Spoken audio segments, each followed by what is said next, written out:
ചികിത്സ, അതേ പ്രകാരം തന്നെ ചങ്ങല ചികിത്സ, ചവിട്ട് ചികിത്സ, അതൊക്കെ വേണം എന്നാണ് ഇവർ സമർത്ഥിക്കുന്നത്. ഇത് മുജാഹിദ് പ്രസ്ഥാനം ഇതേപോലെ വേദി കെട്ടിക്കൊണ്ട് കേവലം അധര വ്യായാമം നടത്തുന്നതല്ല. നമ്മുടെ കയ്യിൽ വ്യക്തമായ തെളിവുണ്ട്.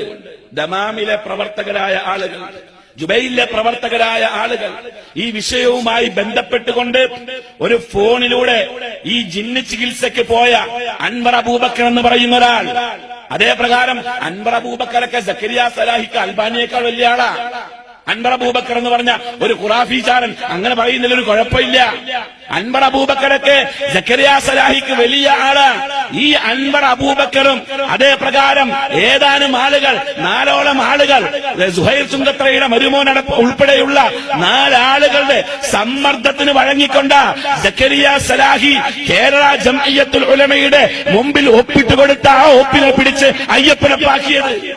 ആ ചരിത്രമൊന്നും മുജാഹിദുകൾക്ക് അറിയാഞ്ഞിട്ടല്ല. മുജാഹിദുകൾക്കറിയാം. നിങ്ങളെ ആളുകൾ ചികിത്സയ്ക്ക് പോയതും പലരെയും ചികിത്സിച്ചതും പല തരത്തിലുള്ള വൃത്തികേടുകളെ ഉണ്ടാക്കി വെച്ചതും എല്ലാ മുജാഹിദുകൾക്കും നന്നായി അറിയാം.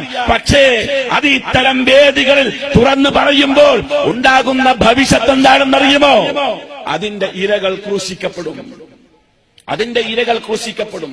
ഞാൻ പൊതുവേദിയിൽ ഇവരുടെ ജിന്ന് ചികിത്സയുടെ കഥകൾ ഓരോന്ന് പൊളിക്കാൻ തുടങ്ങിയപ്പോ ചിലരൊക്കെ ഫോണിൽ കൂടെ വിളിച്ചിട്ട് പറഞ്ഞു, ബാക്കവി നമ്മുടെ പേരൊന്നും പറഞ്ഞേക്കരുത്, നമ്മുടെ പേരൊന്നും